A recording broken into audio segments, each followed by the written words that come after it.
Hello everybody, I'm back with another video for you today, and I've been playing monsters the past couple of days. I've played a bit of Woodland, I've played a bit of Dettlaff, I've even played Arrakis Queen, I've played all these different leaders. I've also played Gernichora, and after playing the faction quite a bit, I think monsters might end up being in sort of a weaker spot than it definitely was last season, you know, being maybe one of the top couple of decks. Yeah, seems not to be the strongest faction, and I haven't had too much success, truth be told, with this list or any of the others I tried, but I think Gernichora's probably close to being the best sort of monster deck you can probably play, along with Arrakis Queen, just that they maybe aren't that great compared to some other stuff that you can play. With that being said though, this is the deck that I've been trying out. It's nothing really particularly original or creative.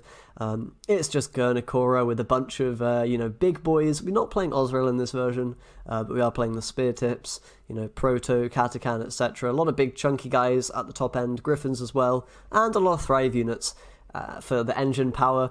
Deck definitely struggles with kind of a lack of removal, but we do have Cleaver, we have the Crones of course, which help out a little bit there, and we do have Cutthroats, not very useful for removal value, Drowner, Wyvern, etc. Also not doing too much on that front. So that's probably the main downside of the deck. Engine decks, things like Soldiers as well, are kind of hard to beat. You really have to push round one and be able to win it. The Gernichora ability obviously helps with that.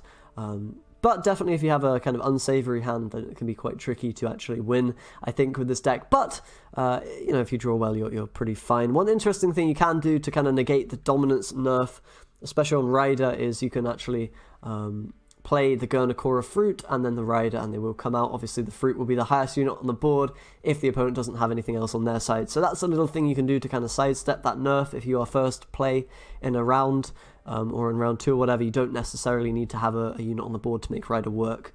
Apart from that, yeah, dominance nerf definitely hurts monsters overall pretty big time, you know, along with nerfs to certain cards in particular like Rider and Cyclops and whatnot. But they have some potential, and they're definitely good with their big tempo swings, especially if you're able to guarantee a kind of all gold hand for round 3 or whatever. There's still very little that beats a solid monster hand in the late game, so or even in the early game when you're able to push a huge amount of tempo. But that is the deck. It's a pretty straightforward one. Let's just jump into a few games and see how it plays. Okay, looks like we're going to be up against Wangid playing a bit of Calvite.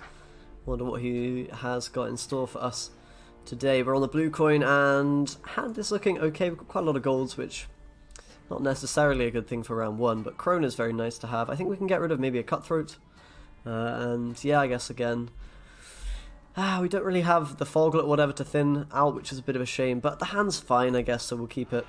And we can open up with the Riders and make sure those are not bricked, so we'll go with that. We'll start, of course, with Gernichora. Go on back row to avoid pikemen and whatnot.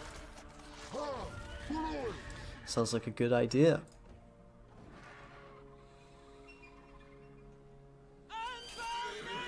And we'll see where to go from there. We could kill that with a Proto Flader, and I think we're going to go for it. It's definitely going to help us push this round, and otherwise we might get overtaken at some point. We could have also gone with the kind of Wyvern Drowner play to eliminate that, but I think it's okay to sacrifice a few points on those, maybe Thrives, but make sure we remove that safely. Okay, let's go with the Plumard on that. I didn't see why not. I guess we could Drowner first if we want to really maximize points. We could have also even Croned onto Proto. Obviously, if we're able to win round 1, Bleeding will be quite effective with Gernichora, although, you know, long rounds with her aren't bad either, so we'll have to decide which kind of approach we take on that front. Let's use the Crone. We want to use it this round anyway, or do we want to eat the fruit with it? Maybe that's better, actually. And then we can proc the Thrive once again with the couple of 3-drops that we have in hand. We'll take a pass pretty soon, but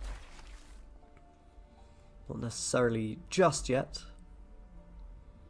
Nerf cards are so scary because they have all the tool removal. One good thing about this version of the deck is we're not playing Ghouls and we're not playing Osril, so we're not too vulnerable to Spores and stuff like that, although obviously we're lacking power from those cards a little bit. You could definitely think about putting them in yourself.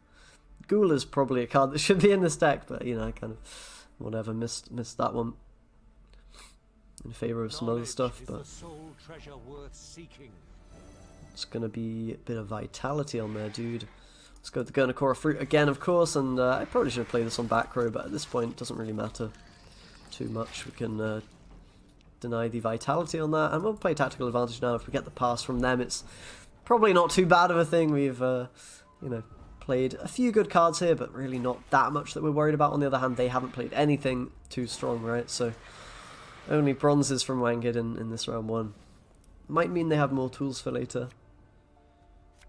And I guess the question will be, do we want to push here or not? We can get rid of Arcsport and Wyvern, these are kind of the weaker cards. Cutthroat isn't too good, but isn't the end of the world to have in hand. We could just pass and go for that long round with the Gernichora. I'm a little bit worried that they might be playing kind of soldiers, and that's going to be really hard to beat if we do go to round 3. So I think we'll play a little bit here. We'll see what their response is. Playing in front row is wrong, but whatever. Doing it anyway, apparently. It's not the end of the world, as we can remove pikemen if they have it.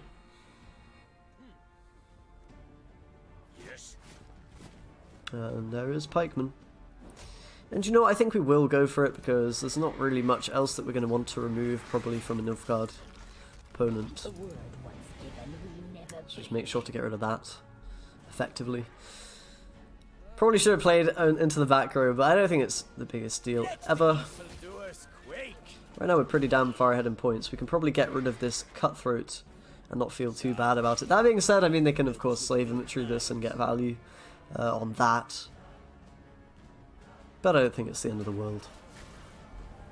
And there is the slave inventory. So probably I can afford to fit in an Alpha Werewolf and then maybe a big unit. We'll see if we get kind of punished by Leo or something, or tempo into Leo, but this should be kind of safe. Especially if we go Katakan afterwards to proc the Thrives, maybe even Crone afterwards to proc the Thrives. I don't know how all in we want to go here. We might push all the way. Our hand is definitely not too shabby, and if they're going a slow plays like an Albric, definitely gives us some room to to do things. I think we go with Crone. I don't see why not proc this Thrive in extra time. And effectively we have engines on the board, so we're ramping up. The long round is better for us in theory right now. So until they play sort of Darlin foot soldiers and stuff like that, then probably looking okay to push. Maybe not all the way, but definitely a significant amount here. And I think, yeah, Katakan looks good. Double proc the Thrive. We can then go with Spear Tip, and then maybe pass after that, as we're going to be kind of not as vulnerable to Leo with the last save for our Spear Tip, of course, at the end of the game. Right now we're up 16 points, and this can be a 12-point play, so definitely not looking too bad here. Let's keep pushing. We know they don't have Orcs or Seret in hand. That's interesting. And we know that they're not going to get ahead with like a Leo type thing. So ideally we're going to get like the leader from them maybe, or another card here. They need 20 and 2, so they have to average kind of a lot of points, right? Now we could play Spear Tip, but I think, yeah, to play around Leo and whatnot, we can save that as the last play of the game, and we should just take a pass now, I think. They probably have to commit a Leo or whatever to actually get ahead here, or even their leader, wow. As well as the card in hand. That's quite a big commitment, so in theory we should be in a pretty decent spot here. Although we know they've got a bit of carryover on the Albric. They're gonna play Shoop, wow. I guess they're going to go for the carryover option. Hopefully they don't hit it. That would be kind of bad news.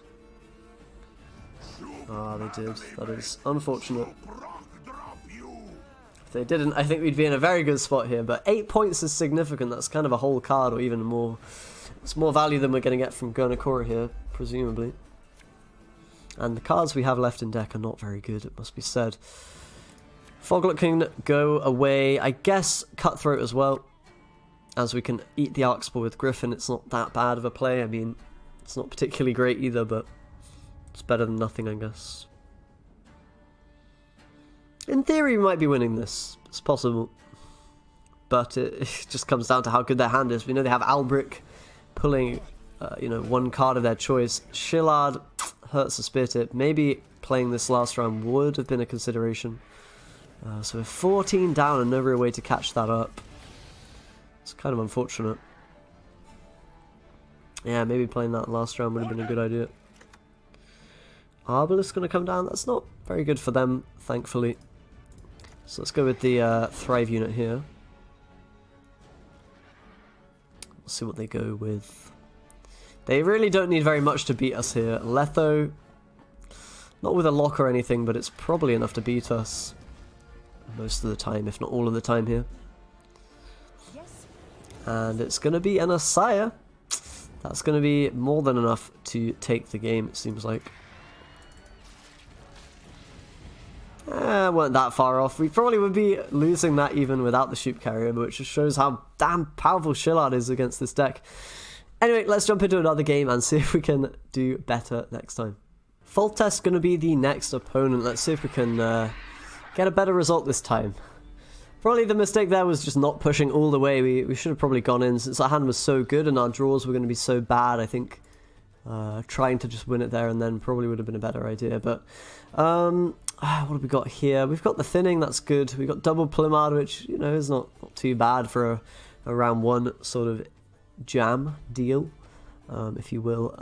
You know, Griffins are good. I guess we can keep this hand. We could mulligan the Plumards, but I don't mind playing them out round one, and we can technically eat the Foglet with a Griffin or whatever. Do we want to start with the Griffin? Probably, right? Just to make sure we can get a value on one of those before the fruit starts getting buffed. Of course, front row against Northern Realms is the standard.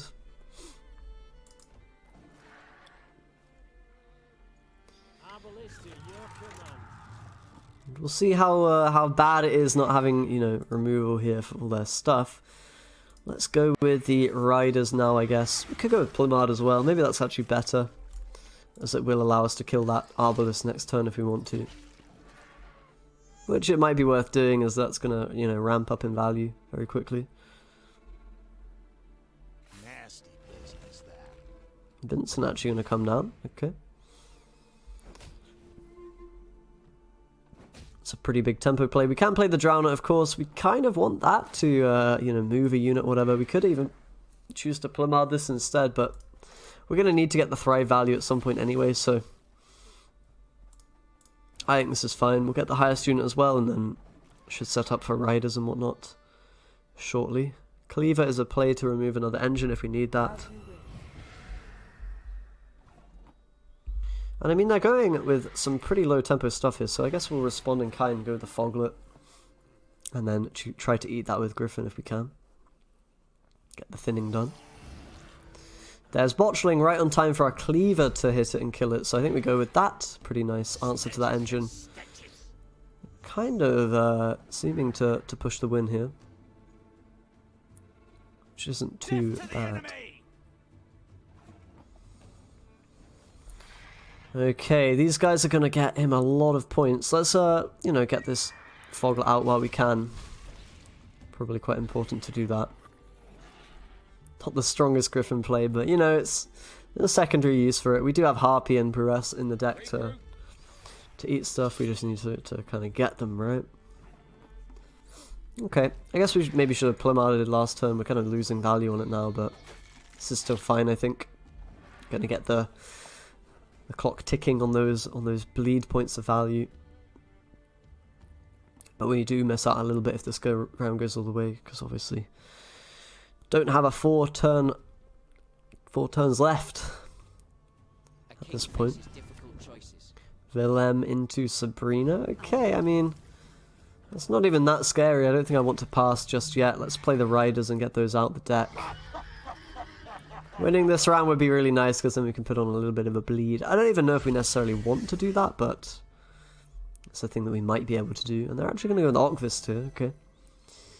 And a Foltest charge, which is a hell of a lot of points. Maybe I should have been more intimidated, potentially, by you know, the Sabrina there, but whatever. I'm going to go with the Spear Tip to recoup some value and push back. And hopefully they can't make 9 points. Maybe they will be able to. Going to Odin is actually going to be enough. But they've used 2 leader charges, so arguably that is, you know, carryover value gone, and a couple of very good cards as well. So we'll see if we can actually pull this one out. Might be tricky, but I think we get more leader value than them, despite maybe being a card down in round 3. We'll see. Definitely not lost just yet. Maybe even a good position for us. I don't know if I'd go so far to say that, but... Okay, Krona's good. Let's get rid of the Harpy, as that one is not a good card. We can play Crone on the dry pass here if they do pass, which they do. Alpha Werewolf's not too great, honestly. We could maybe cut that one from the deck. Don't know if it fits here, but... And it did get nerfed with the recent patch. But okay, Cutthroat and Arcspur are both pretty bad. We can try to get rid of those. Maybe Cutthroat was worse. We could have used Harpy to at least eat. But I think it's not the end of the world. Alright, let's start things off. If they have a Jarowg, we're in massive trouble, but if not, we can maybe make it out of here. We've got some good cards. We've got some less good cards as well, I suppose, but at least we have the answer to this. That's pretty good news with the Proto. And Cutthroat is bad, Harpy is bad, but, you know, the other cards are good here. Might be enough, we'll see. We will see. Let's maybe go with the Harpy now, I guess. To make sure that we can reset the, you know, the egg, the fruit, whatever you want to call it. They are fruit, aren't they? Alright, Knighthood comes down, that's pretty powerful. Haven't really seen that combo pulled off very often. It's pretty cool to see. Then we continue row stacking. It's probably kind of likely they have trebuchets, right? So now we go with the Cutthroat. And then Spear Tip and Crone as the finishers. We are 11 points up plus 2 on the bleed. So, you know, they don't have Gaunter, they don't have Okvist. Definitely Foltest plus a card can be worth like 10 points. But if they have a few more kind of iffy cards, you know, bronzes like that one, for example, we might be in luck here. It's very possible. Spear Tip will probably die no matter what if they have tool removal, as they have so much last say. So playing it here is fine.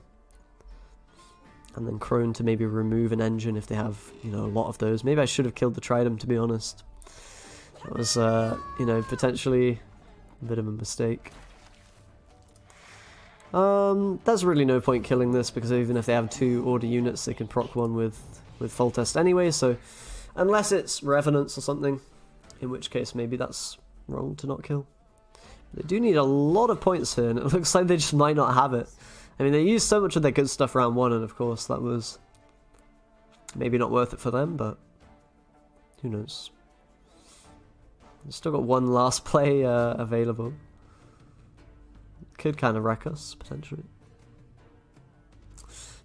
Gonna need a lot of points, though, to make it work. And looks like a Selkirk ain't gonna cut it. That's kind of the brute strength of Gernichora, I guess, in round 3. Even the card down, we're able to beat a Foltest, which isn't really an achievement, let's not lie. But, you know, it's possible to win.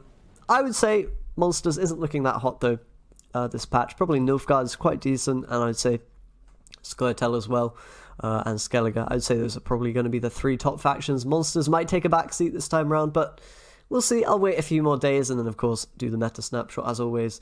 But yeah, Gernichora, kind of interesting. It's kind of hard to play. When I'm autopiloting, I got to say the fruits are quite hard to get a hold of, and, you know, make sure you're Gernichoring the right thing every time, and eating and playing correctly and all that is kind of interesting and tricky. But don't think it's the strongest right now.